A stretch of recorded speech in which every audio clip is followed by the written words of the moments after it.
Changing the Caribbean is a marathon. And regionally,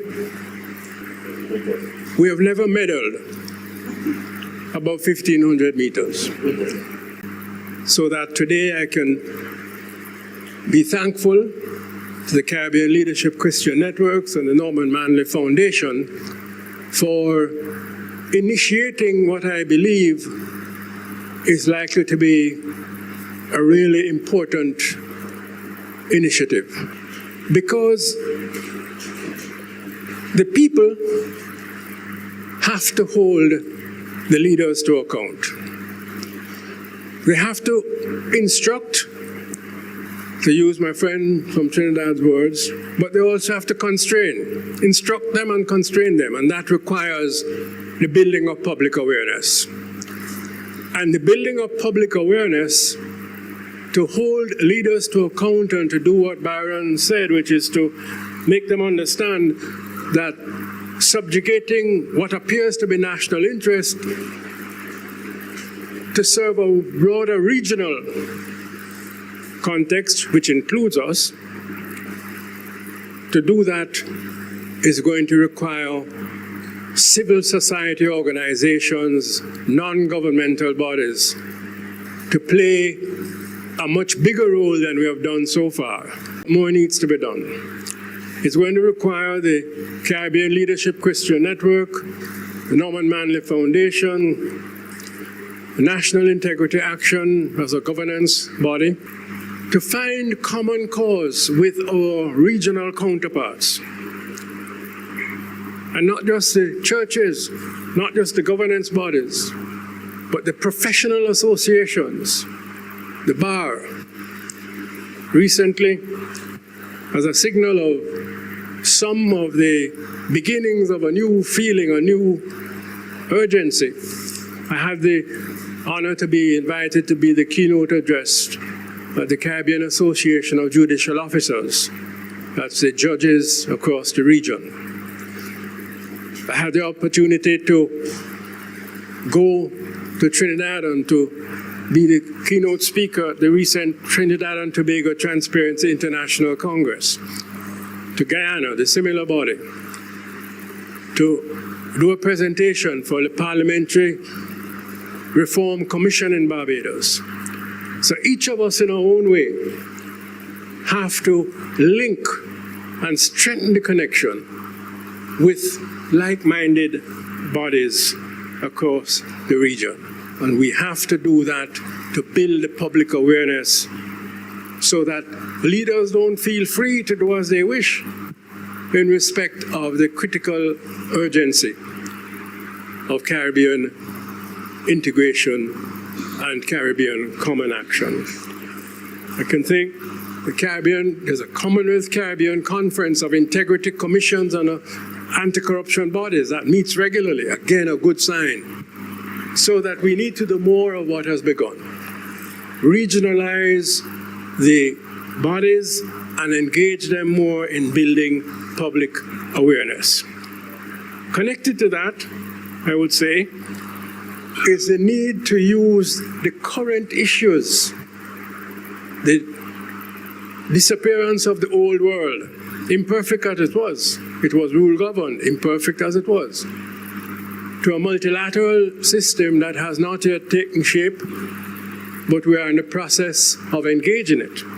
We need to explain this to our people, what their stand should be on demands that are being made on each of us, and hopefully the powers that be expect that we be separate and divided in our responses. The most recent manifestation of this, of course, is the Third Country National Agreements, the TCN, which the United States has sought to negotiate separately with our respective territories. We need to say to our governments collectively that our people need to be informed of what is in those agreements. It cannot be kept in ignorance. And I'm encouraged by the fact that I saw a news item a few days ago that the leaders in the Eastern Caribbean states were meeting together to develop a common perspective in respect of further demands by the United States on this particular issue. So we need to be better integrated, or people need to be better informed. We have a critical role to play, and we need to play that role more effectively. And this, I suggest, this symposium is an excellent renewal of the kind of common perspective that many of us as University of the West Indies students, UWI has to play a big role, or media, Caribbean Association of Journalists, to play a big role in the issue of public awareness building, strengthening the people's capacity to constrain irresponsible leaders and to instruct them. That is one of the main lessons that we should learn from the fact that when the people were consulted in Jamaica, in September of 1961, they took a decision which set us back, but has not defeated us. And one of the reasons that they took that decision was that they were insufficiently informed. Public awareness building was not what it should be.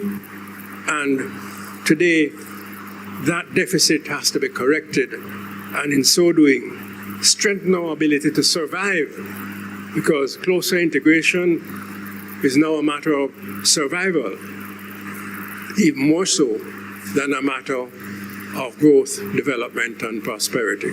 We need to get together to survive.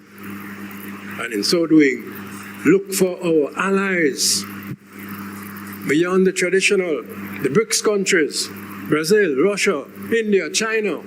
What are the extent of our agreements? Our people need to understand why it's so important not to ditch or abandon old relationships, but to develop new ones that can serve our interests and the people's interests, their living standards, more effectively than is being done now.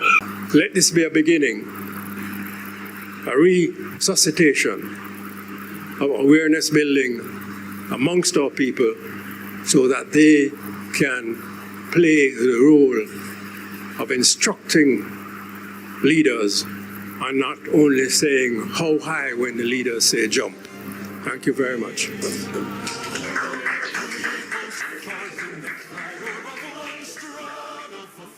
To stand and be one power, charging our